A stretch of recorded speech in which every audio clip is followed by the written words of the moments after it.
Ciao ragazzi, qui è Asiaxi, benvenuti nel 29esimo episodio della carriera nella modalità My Team alla guida della scuderia Lamborghini. Per chi avesse perso lo scorso episodio vi consiglio di recuperarlo, mentre invece per chi l'ha visto facciamo un piccolo recap. Ad Imola non ci siamo mai accesi, fin da subito siamo andati in difficoltà con un passo gara tremendo e la stessa gara chiusa nelle ultime posizioni. A Silverstone invece siamo andati vicinissimi al colpaccio, ma la strategia di rientrare prima per montare le slick dopo la fine della pioggia è stata troppo anticipata e alla fine abbiamo chiuso in 18ª e 21ª posizione. Ora ci aspetta il weekend di gara in Canada. Prima di partire per il weekend canadese modifichiamo il programma di allenamento dei nostri due piloti. Berman si concentrerà sulla strategia di gara, l'obiettivo è migliorare la sua fluidità nei sorpassi e la capacità di rimanere concreto e costante grazie alla fluidità. Antonelli invece lavorerà sui ruota a ruota per migliorare tutte le abilità correlate, soprattutto i sorpassi. Due traiettorie diverse per diventare entrambi più completi. Nel garage si lavora sull'efficienza meccanica. Su entrambe le vetture infatti montiamo le nuove sospensioni appena prodotte. Sono il frutto del progetto completato nell'episodio precedente e potrebbero garantire maggiore aderenza e reattività nei punti più tecnici del tracciato. E quindi vi do il benvenuto in Canada al circuito Gilles Villeneuve, un tracciato da stop and go dove servono trazione potente in uscita di curva, motore brillante nei lunghi rettilini e stabilità sui cordoli. È un circuito che non perdona e che regala spettacolo. La Formula 1 è atterrata qui nel Quebec e non stiamo già nella pelle. Su un'isola artificiale nel cuore di Montreal ci attende il circuito Gilles Villeneuve. Rimanete con noi perché stiamo per iniziare. Ultimi metri del Q1, siamo a bordo con Giovinazzi, aggressivo sui cordoli nell'ultima chicane, accelera forte in uscita e chiude il giro. Il tempo è sufficiente per entrare in Q2, ma alle sue spalle Berman resta fuori, eliminato nella prima sessione. La tabella dei tempi purtroppo lo conferma, meno di un decimo l'ha separato dalla zona salvezza e tra gli esclusi di lusso c'è anche Lewis Hamilton, fuori con lui. Un Q1 amarissimo. Nel Q2 torniamo a bordo con Giovinazzi che prova a migliorare il crono fatto nel Q1. Aggressivo sui cordoli, tiene giù tutto in uscita ad 1 centimetro dal muro dei campioni e taglia nuovamente il traguardo. Ferma il cronometro però a 1:10.5 e viene eliminato, chiudendo 15esimo. Il sogno Q3 si ferma qui. La Q3 ci regala una griglia sorprendente, pole position per Fernando Alonso seguito da Hülkenberg con la Aston Martin e da Ocon con la Visa Cash Up. Dietro di loro le McLaren più attardate del solito e che in questo weekend non stanno riuscendo ad estrarre tutto il potenziale della loro auto. È stata una qualifica che ha stravolto ogni pronostico. Ora però vediamo l'intro della gara e poi parleremo delle strategie. Siamo pronti per i 70 giri del Gran Premio del Canada, qui a Montreal. Eccoci qui, la F1 è tornata per un'altra ricca giornata di emozioni. È il giorno della gara.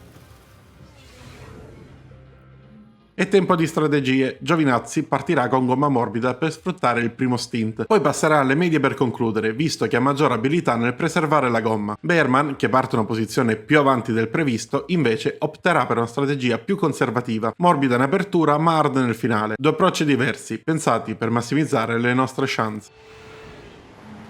È bello avervi qui con noi per vivere insieme le grandi emozioni di questo weekend di gara.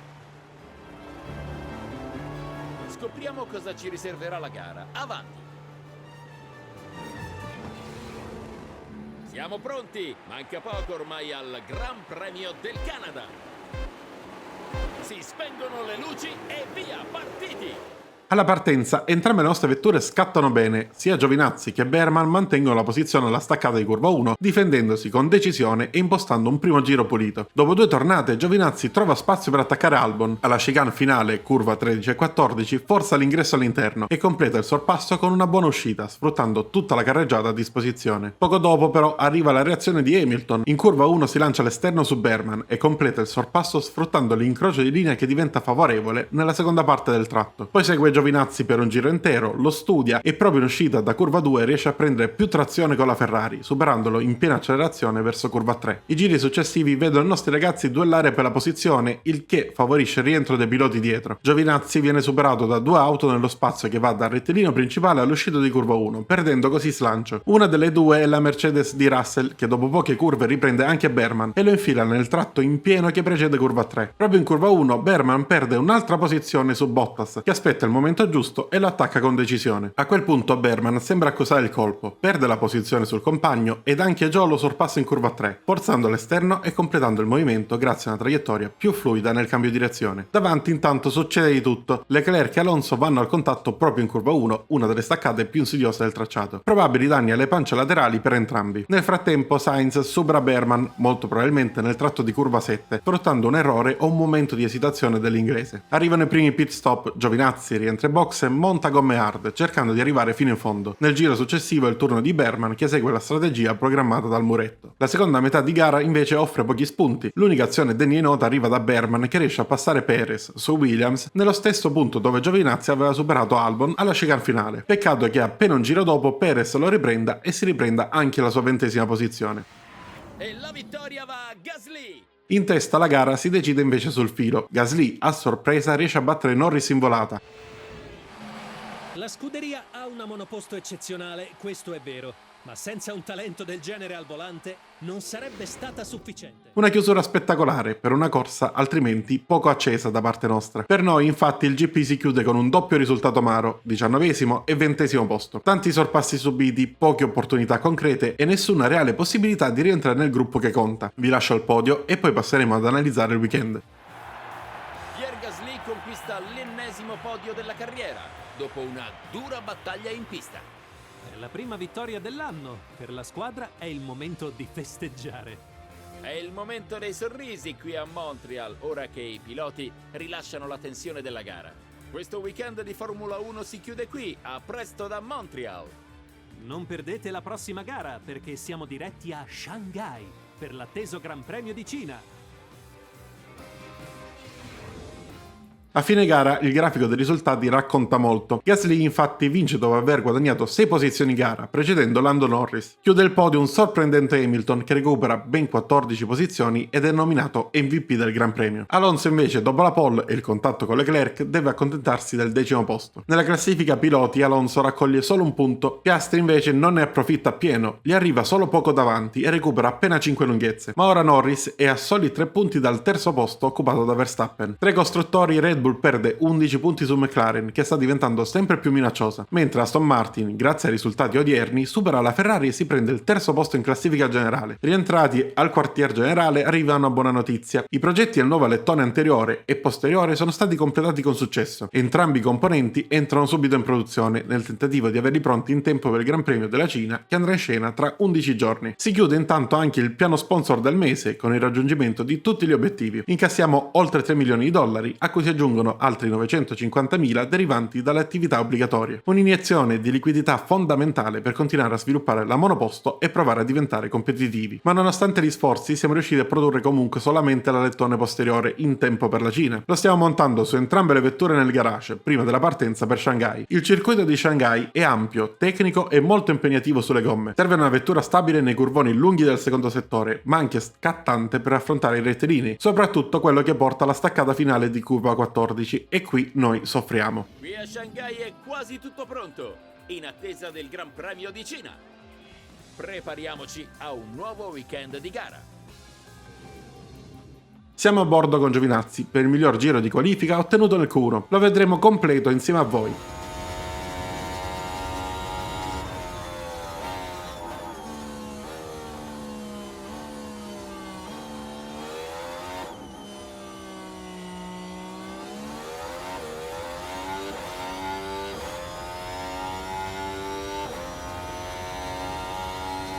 Chiude il primo settore in 23.3, 3 decimi più lento del record parziale.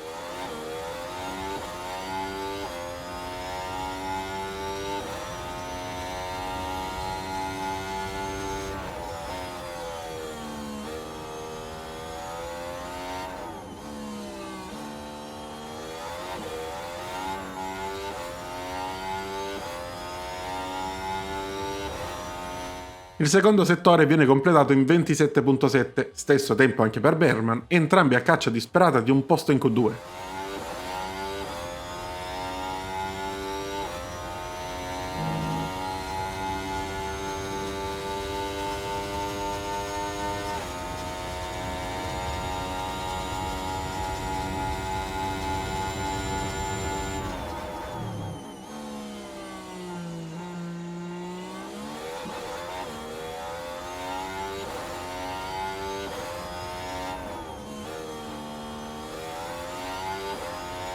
Il cronometro si ferma a 1.30.874, appena più veloce di Behrman. La grafica conferma Behrman è fuori in Q1 e per la seconda volta consecutiva partirà 17esimo. Poco dopo la tabella dei tempi mostra l'amarezza perché è fuori per un solo millesimo. Giovinazzi è l'ultimo a qualificarsi per il Q2, proprio davanti a lui. Nei minuti finali del Q2 seguiamo le ultime curve del giro di Giovinazzi. Non riesce a migliorare il crono del Q1, il tempo infatti è leggermente più alto, ma basta per chiudere in 14esima posizione. Il Q3 resta comunque fuori portata per le attuali potenzialità della nostra vettura. Nel Q3 Verstappen conquista la pole position davanti al compagno Alonso, entrambi su Red Bull. Alle loro spalle si piazza Piastri, mentre Norris vive una sessione complicata e chiude decimo, senza tempo registrato. Ora spazio all'intro della gara, prima dell'analisi delle strategie.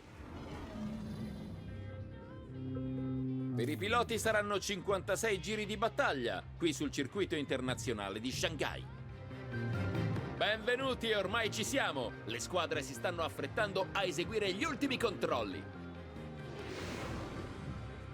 Prima del via, la grafica ci mostra che entrambi i nostri piloti guadagnano una posizione per penalità altrui. Giovinazzi comunque seguirà una strategia classica, partenza su morbide, poi stint su medie e chiusura con le hard. Behrman invece proverà una scelta più aggressiva, 2 stint consecutivi su gomma morbida per poi chiudere con le medie. Ben ritrovati! In pista sono in corso gli ultimi preparativi. Ormai è tutto pronto per la gara. Sembra siano pronti a partire. È quasi ora del Gran Premio di Cina. Luci spente e via, partiti! La partenza è ottima per Giovinazzi, che si infila tra curva 3 e 4 e riesce a superare Hamilton. Behrman invece fatica di più, nello stesso punto perde 2 posizioni, una all'interno da parte di Albon e una all'esterno da Magnussen. Al termine del secondo giro Hamilton sfrutta il DRS nel lunghissimo rettilineo che porta alla 14 e passa Giovinazzi staccata. 2 giri dopo Magnussen fa la stessa identica mossa, ma senza nemmeno forzare. Il sorpasso si completa infatti prima della frenata. Giovinazzi però non molla e al giro 9 trova la risposta. Si lancia all'esterno in curva 1 e supera la Sauber del danese con una staccata profonda. Vediamo la manovra anche in replay dall'esterno dell'auto. Cos'è successo? Ora è il turno della curva 2. Decide di provarci. 12ª posizione, si sente profumo di punti. Il duello prosegue, ma a fine giro Magnussen si riprende la posizione con il DRS, sempre prima di curva 14. Giovinazzi prova a restare agganciato, ma viene immediatamente superato anche da Sainz in curva 14, durante il giro 16. 2 sorpassi in pochi giri e nessun margine per reagire. Al giro 19 scatta invece una virtual safety car. Da replay si capisce tutto. Tsunoda perde il controllo in uscita da curva 3, si gira più volte su se stesso e finisce nella ghiaia. Approfittiamo della VSC per mandare in box Giovinazzi che monta gomme medie. Appena finita la virtual safety car succede l'imprevisto. Lawson e una delle 2 Haas vanno al contatto proprio in ripartenza. Lawson alla peggio e finisce fuori con la vettura danneggiata. Nel secondo stint l'unica azione per noi è il duello tra Giovinazzi e Sargent. L'americano lo supera in staccata alla curva 14 e poco dopo torniamo ai box per montare le hard. Behrman invece vive una gara più tranquilla, senza particolari duelli. Un momento controverso. Giovinazzi si sposta per far passare Alonso, credendo che anche Ricciardo avrebbe fatto lo stesso. Ma l'australiano non si alza dal gas e lo sorpassa, seguito subito dopo dalla Red Bull. Un'incomprensione che ci costa una posizione che fino a quel momento eravamo riusciti a difendere. Nel finale Hamilton tocca leggermente Ocon in un corpo a corpo. Il francese cerca di tenere la macchina ma la perde e finisce addosso alla Ferrari. Alonso intanto chiude in solitaria e vince il Gran Premio. È finita! Fernando Alonso conquista la vittoria! Davvero incredibile! Dopo una gara del genere ha ampiamente meritato il suo giro d'onore. Noi chiudiamo più dietro con un 16° e 17° posto. Una gara difficile, senza particolari lampi, ma che conferma un miglioramento leggero sul passo gara. Ora vi lascio al podio, poi ci vediamo per il post gara. Ed è l'10° podio per Fernando Alonso, che ormai ci ha abituati a prestazioni eccezionali. 6 vittorie finora in stagione. I suoi numeri cominciano a farsi importanti. Il podio è al completo, qui al Gran Premio di Cina. Per la prossima tappa, i piloti si lanceranno a tutta velocità tra le foreste della Stiria. Il Gran Premio d'Austria è già quasi dietro l'angolo.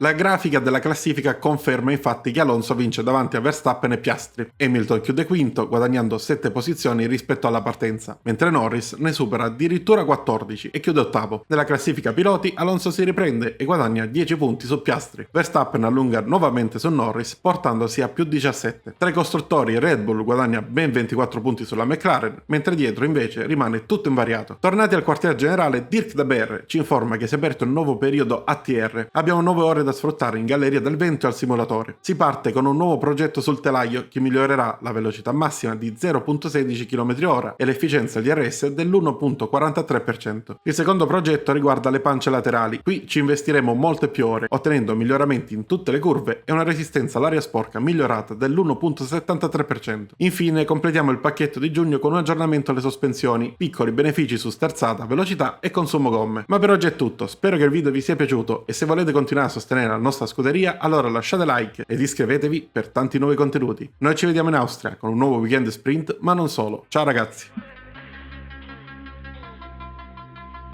Got a ticket to nowhere. Coming